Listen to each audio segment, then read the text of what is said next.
The atrocities committed by Hamas on October 7th against civilians in Israel were truly horrific. And those were actually the deadliest days for Jews since the Holocaust. The interview that I'm going to lead today aims to really inform us about the historical and cultural significance of Israel in the world, and also how we might engage and talk about Israel with lawmakers, with friends, colleagues, and people we love. So I'm excited to welcome Rachael Powell. Thank you for joining us today, Rachael. Thank you so much for having me on. It's a pleasure. Rachael serves as the Chief Communications Officer for Passages, and Passages organizes birthright trips for Christians to Israel. So, Rachel, let's dive into it right away. And as an organization that is really dedicated in building bridges for through the youth, how does Passages respond to what is happening right now in Israel? Yeah, I think our first reaction is obviously one of grief. We have many friends and partners, even our alumni who are currently in Israel right now, who are working and living, and so our first reaction is obviously one of compassion for all of the people that are living there. I know we've heard from many of them about how life is just kind of stopped. Schools are shut down. There's really no work going on. People are checking in with loved ones to make sure that they're currently safe. Um, but really, then our next kind of after the initial, like, let's check in with everyone, we've really kind of worked on what does it look like for us to gather our alumni and to take some action and to be able to help in whatever way we can with what's going on in Israel. And so we have several things that we're currently beginning and doing that really start together our 11,000 alumni now around taking action in whatever ways they can from here and standing with Israel. So let's kind of go back and dive into it a little bit of more of the programs that you offer, right? And given the historical significance of Israel, help us, our listeners, understand why it matters in the world, not for just people who live there, the Jews who live there, but also give us some context on the history and perhaps what members, participants to Passages programs experience and how it changes their lives and why it's important. Absolutely. So as believers, we have this entire shared history with the Jewish people. And often that's something that we in the West as Christians have forgotten, that our faith actually comes out of a longer and larger tradition. So part of the work that we really focus on and want to do is to connect students to the history of their faith. I think we are very passionate about creating a really rootedness for students in their faith.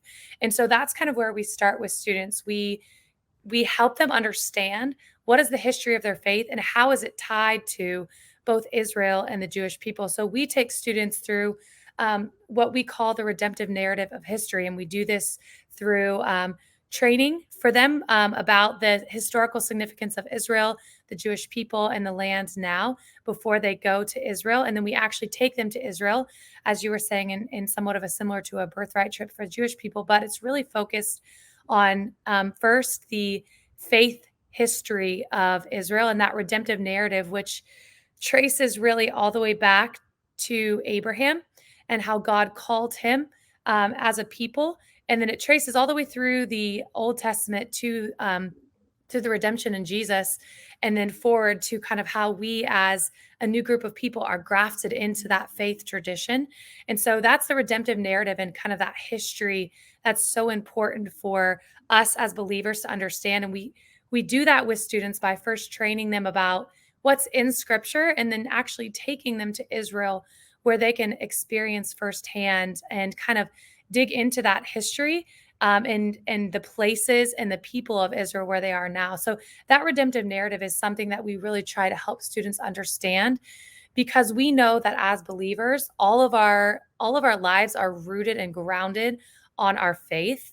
And then out of that faith flows the actions of our lives. And so for us, it's it's really important for students to understand that history, that shared values that we have with Israel and the Jewish people, and that and then helping them understand, all right, let's connect the biblical history to then what is happening now.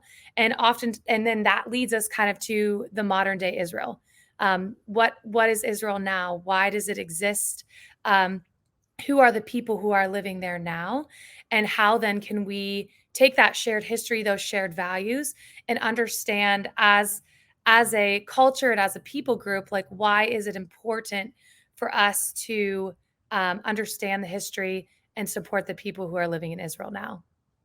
Yeah, I mean, it's absolutely incredible going to Israel It and is. visiting those historical sites that are described in the Bible. It's actually it you get a very a strange feeling, and not only on the spiritual level, but also just on a historical significance. And to put things on a timeline for people, the first king of Israel, King Saul, was in 1000 BCE, Yes. and if we think of the prophets such as Muhammad, for instance, was born in 570 CE. So, after Christ. So there's a 1600 years difference between the historical site, the beginning of Israel, and the more and the newer prophets. And that's something that we forget to put this on the timeline. It's really the cradle of our Judeo-Christian civilization, and that's why it's an important place for civilization to protect, to visit, to be able to be a safe place to go for people of all faiths. um, I'd love for you to kind of, as you're taking young Christians to visit Israel, how are they prepared to discuss the importance of Israel and the challenges with perhaps lawmakers or influencers when they come back? Do you have like specific events or activities that so that the learnings and the experience that they've had during the trip continues to live on and it's not just a point in time? Absolutely. So our mission at Passages is threefold. It's first to connect students to the roots of their faith, because as I mentioned earlier, we believe that everything flows out of that solid foundation. But also part of our faith is taking action in community. And so Passages really tries to provide students with this really amazing journey of first understanding the biblical context, and then traveling to Israel to kind of solidify that, both the biblical context and the modern context around why Israel exists, why it's important to us. And they also get to meet a lot of the local people who live there from all walks of life, from all faiths. That really helps them understand kind of the difficulty of the conversation and the conflict that happens there. And then when they come home, we first try to convene them in community. For young people today, it's very difficult to be able to speak about these topics on their college campuses with their friends and in their community. And so, first, what we try to do is we try to connect them in groups that we like to call hubs. They're different cities where they can come together for additional training, for meeting with the Jewish community, for just that kind of that like support that they need to be able to continue their learning journey, and honestly for the support that they need in sometimes very hostile places that are hostile to their faith, hostile to the Jewish people. And so that helps them with kind of that strengthening aspect to give them the community that they need. And then we connect them for impact. So we actually provide our students with opportunities along kind of um, their bent, ways that they're interested in getting involved. And what we do is we actually build alliances with organizations in business and law and policy and education, in churches and entertainment, all these different areas and walks of life. And what we do then is we connect them with these different organizations that are doing amazing work in advocating for Israel on a level of law, and training them to be pastors, and how does it like to speak with a community of believers about these like really hard issues. How do they speak on their college campuses when movements like the boycott, divest, and sanction come on their campus? All of these different things, and we connect them with people who are doing these specific works in specific areas, and it really allows them to grow in their understanding and their vocation. And it also allows them to speak out and to advocate for good within their communities that they're involved in. So are you, I mean, right now there are surprisingly so many anti Israel protesters in the streets of New Yes. York, in Australia, in London, and also on campuses and even in Ivy League schools. And so, how are you activating or connecting with your alumni in on those campuses right now? Are there like some specific actions or talking points you're giving people, and to kind of counter that? Yes, so we are trying to gather, like I said, our many alumni, and there's several ways that we're trying to connect them to local communities as a way of showing support, but then also giving them some ways to like tangibly act on that. So the first thing that we're asking them to do is like to show up. Like you said, there's a lot of different rallies that are going on. Some of them anti-Israel rallies, but really we're trying to show up in the opposite way in support of the community. And so we partner with an organization called the Philos Project, and they have the Philos Action League. And so they are um, showing up in communities around the US at local synagogues to show their support for the Jewish people, and kind of almost creating that counteraction to some of these anti-Israel rallies in a way that is this peaceful, but is also showing the Jewish community that like, hey, there are people who are supporting you and are here for you. And so we're connecting our alumni to all of those different rallies that are happening and saying, hey, these are places that you can take action in your community to show up and support. So that's one of the first ways that we're really encouraging our young people. The second way is a lot of the a lot of the anti-Israel activity that is happening is actually going on online. And that is definitely not something that we should ignore. There's a lot of just wrong information that is being spread. There's a lot of hatred towards the Jewish people in Israel. There's also being spread, and our community is young. They're very active online and on social media, and so we're actually providing them with ways that they can show up on social media to counteract some of that hatred that's happening. We were able to speak with one of our partners on the grounds um, yesterday, and he spoke to our staff, and he said, I have received so hundreds of messages of support directly from friends in Israel, many of them being students who I've led and talked to from passages. And he said, even just those messages and those shows of support on social media are so important because our friends in Israel are sitting there, they're watching the news, they're watching social media, and they see this just massive onslaught of hatred.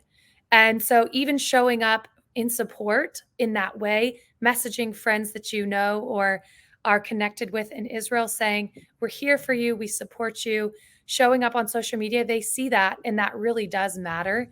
And so, for us, just calling our community, like, hey, show up and support. Message your tour guide, message the friends that you made while you were there, and also post your support is really, really important. So, those are a couple of very tangible ways. And then, obviously, we're calling people to pray. Prayer is such a often overlooked action item, but it is very important because this is not just a physical war. This is more than that. And so, prayer is such an important way that we're calling our alumni to act.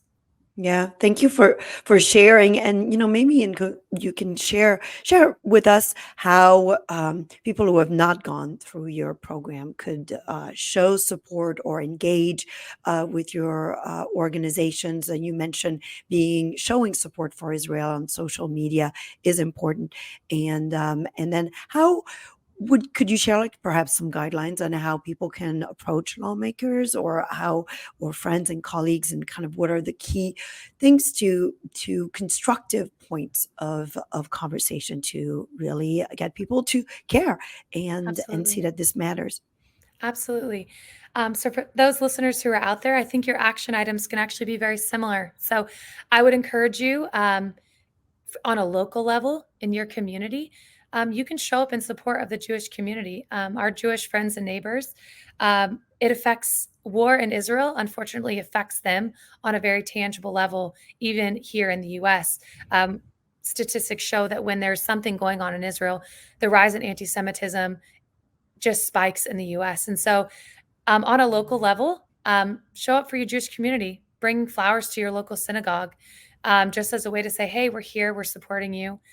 You can also partner with the Philos Action League. So look that up online. And they are also, there's a way that you can partner and find out if they have something going on in your city. So that's a very practical, local way. On a state and a local level, from like a policy perspective, urge your leaders to reject any calls for the boycott, divest, and sanction movement. And for those who are not super familiar with that, really the idea behind that movement is that it's essentially a belief that nations should not do business or engage with Israel because of the Palestinian conflict. And so the boycott, divest, and sanction movement is called BDS. That's the acronym for it. And the leaders often have anti-Semitic purposes or speak with anti-Semitic language about how Israel does not have a legitimate right to exist. And so sometimes sometimes that is a way that communities locally, both on a state level and local level, call for action against Israel. And so that is a way that you can speak to your local officials and authorities on both a local and state level. If you hear of any call for a boycott, divest, sanction movement, write to your local officials and say, we do not support this. We support Israel. And we do believe that they have a right to defend themselves. And then on a national level, write to your congressman or congresswoman and senator, urging them to support Israel. That is, I think, based on multiple levels. First of all, there's a respect for human dignity that all people deserve. And I think writing on that level of denouncing the acts of terrorism that Hamas is committing in the Middle East. And then also it's on a level of just kind of like protecting the U.S. values and securities in the Middle East. So support for your local community can be very, very tangible. Take those flowers to your local Jewish community, and then write to your lawmakers on a local and state level. And then I would also encourage you guys, Passages is actually launching today a community war fund. So over the course of the 8 years of our existence, we've taken 11,000 students to two of the local bordering communities that have been drastically affected. Natif Hasara and Kfar Aza are right on the border of Gaza, and their communities have been absolutely devastated by this. And over the course of those 8 years, we've partnered with many members of these communities, and we've taken 11,000 students here for them to help them understand what it's like for people living on these communities. And we found out over the weekend that two of those partners and speakers were actually killed in the fighting. And we are dedicating this fundraiser to their memories. Many of our students are beginning to post in honor of these incredible two men who fought to protect their communities. They are truly people who believed and they hoped for peace for their people. And so we as a Passages community want to support specifically those two communities who have really surrounded our students and educated them and shown them really what it's like to live there. And so I've had the honor of visiting these communities many times, and to be able to meet and speak with many of the members who live there. And the theme that I heard from them over and over again is, we do not hate our neighbors, but we long for peace for our peoples. And so this is a very tangible way that we can show up in support of these two communities. They have been absolutely devastated by this and lost many of their community members. And these communities are very small. And so this is a very devastating moment for them. But we want to stand in a very tangible way and support them. And so that is one way also that you can support these people who are drastically affected by this and who have touched the lives of thousands of Christian students. And those Christian students' lives will never be the same for their interaction with these amazing people. And so I know I've seen the impact that they've had on their lives in promoting peace. And so would greatly support anyone listening. If you want a very tangible way to assist those in Israel, our Israel War Relief Fund is a very tangible way of doing that. Well, thank you so much, Rachel, for this conversation. And I think it helps us understand the what's going on, and also gives us ways to act, and that's really tangible and compassionate towards what's happening in Israel. And I also like to say that, there are, and we'll put the links to various organizations that are providing emergency medical support as well as support for the soldiers in Israel. So thank you so much, Rachel, and thank you for the work that you do with Passages. Thank you. Thank you for having me on. It's a pleasure.